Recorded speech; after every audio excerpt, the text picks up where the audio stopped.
This is an article that I posted many years ago, and it's been quite a popular one over time. Um, Great Prehistoric Lake in northwestern Nevada, 1916. Lake covered 8,400 square miles. Its deepest part, the present site of Pyramid Lake, 500 feet above current surface. This is the Great Pyramid of Nevada. That's an AI generated image. Here's what it looked like. This is from 1848. 1844, I'm sorry. Look at this thing, you guys. Okay? This is how the pyramid looked in 1844. Okay? The lake is 35 miles long, and this part of the pyramid rose 600 feet out of the water. Huge. Okay? And you can see the obvious stonework. Okay? Um, we're going to go Pyramid Lake, Nevada, and I'm going to show you what it looks like today.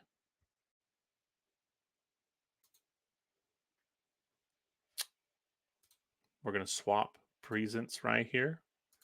Apologize, it should be easier to show different things, but it isn't. Here's how it looks today. Okay. But you can see in the drawing from 1844, and I'm going to read the article describing it. It's quite incredible. It's obvious that it's not some natural formation. And what's obvious to me as well is if you look over here, I know it's kind of hard to see. Can I make it? No. Can I just open the whole image? View image. Okay. If you look over here, right here, that bubbling, do you see that? That's an insane amount of heat. And it would be my belief that this lake was hit by some insane amount of plasma, some kind of a discharge, because the rock is bubbling over here, just like volcanic formations you see. And this lake is incredibly interesting. There's all kinds of, if you look in the background, there's other pyramidal type um, structures that are very interesting. And they describe the entire area in other articles, seeming like an abandoned civilization lived here. And they describe walls of cement. And yeah, so we'll get back into the article here real quick. And basically, what they were touching on here is that what they're saying is the deepest part is this same part. So this lake no longer exists, but when it did, it covered 8,400 square miles, absolutely gigantic. And at the center was this pyramid.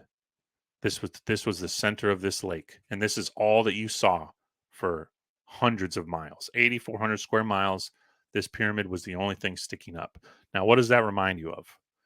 We've talked about how the concepts of Noah's Ark, and that many authors from the 1800s were postulating that pyramids were arks. Even the Aboriginal cultures of America, from the Mississippi valleys all the way into Utah, said that a Tesian race built pyramids to survive floods. Now, whether or not it's biblical floods or flood season, I would say it's probably some type of event.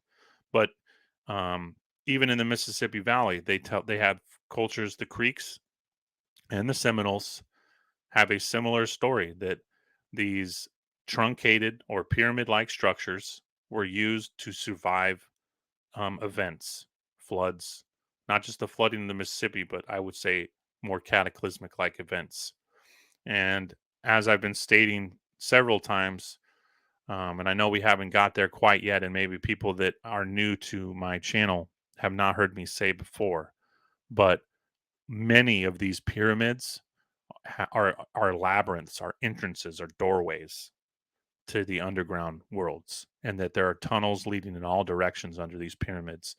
The Mississippi Valley, once we get over there, I have some amazing articles we're going to talk about, but basically they found tunnels connecting the mounds. Monk's Mound, one of the largest, had tunnels leading in all directions, leading into the mountains. And the mountains are covered in tunnels. All the mountains, most of the mountains that are, again, composed primarily of organic matter, sandstone, limestone, so forth. The waters of time and the hands of man have channeled endless caverns, and we're going to cover a lot of that as we get there. But yeah, I would say this is like a Noah's Ark. Remember, the Pyramid of Giza, when investigated in the 1800s, was covered in salt. And many authors had stated that it seems like the pyramid was buried underwater, except just a tip of it. And, um, Dr. Longo gave me the nickname Ben Ben, and my name is Benjamin. And when you study the Ben Ben stone and the kind of mythos involved around the Ben Ben stone and the capstone of the pyramid, this whole thing, um, it just reminds you of kind of the reset narrative, a cataclysmic event. And yeah, so I think that this pyramid, again, going back to what I was showing you earlier, that the rendition of it and the description of it in the 1800s, 1844, was very different from that image that I just showed you. And that something happened just in that short time frame from 1844 to present day that caused severe damage to it. It looks like the pyramid had been struck by a laser, essentially. Here's a good little description of it. On the 14th of January, the enterprising traveler states, we encamped on the shore opposite a very remarkable rock in the lake. So, this is a caption for that image I just showed you, which had attracted our attention for many miles. It rose, according to our estimates, 600 feet above the water. And from the point we viewed, it presented a pretty exact outline of the Great Pyramid of Cheops. The accompanying drawing presented as we saw it. Like other rocks along the shore, it seems to be encrusted with calcareous cement. This striking feature suggested a name for the lake, and I called it Pyramid Lake, and it's still called that today.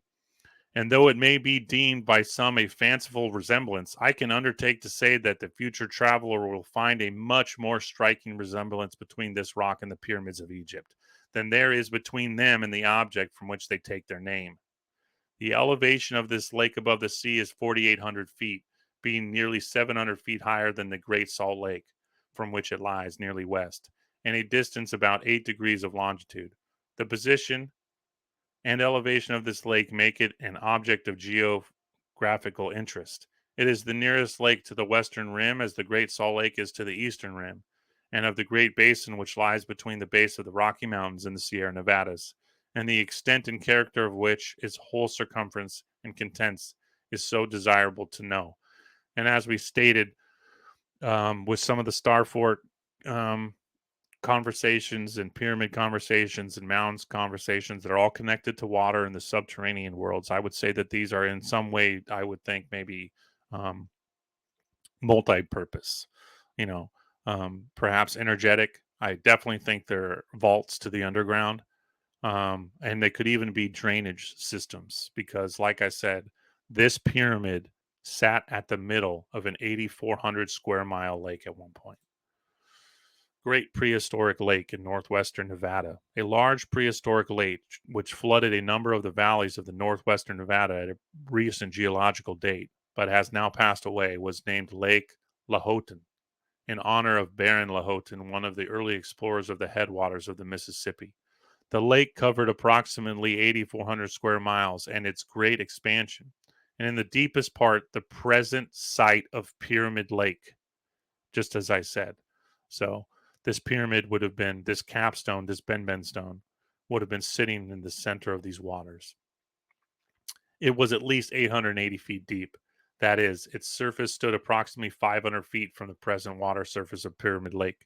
The ancient lake had no outlet except the one that led straight up, its water being dissipated entirely by evaporation.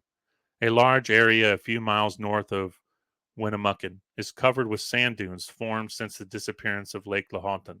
The dunes are fully 75 feet thick, and their steeper slopes are on the east side, thus indicating that the whole vast field of sand is slowly traveling eastward.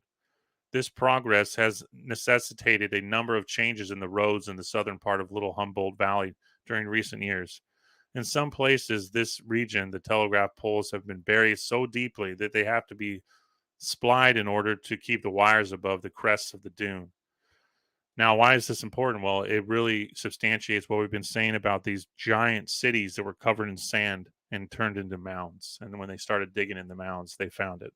Karimo, thanks for being here. Yeah. So appreciate everybody for being here. Where was I? From traveling eastward, keep them above the dunes. The sand is the light creamy yellow color and forms beautifully curved ridges and waves that are covered with a fretwork of wind ripples. And many of these ridges are marked in the most curious manner by the footprints of animals, which form strange hieroglyphics that are sometimes difficult to translate. So, yeah, really important one here. Um, Without a doubt, a pyramid man-made. There's no way. Um, the early description of it as these are the first people. These are people traveling to California. This is the pre-gold rush of California. Okay, describing this, showing the stones, and I showed you that image of what it looks like today. It still, to me, looks very much like a pyramid, a stepped pyramid, or one that's been hit by some cataclysmic event.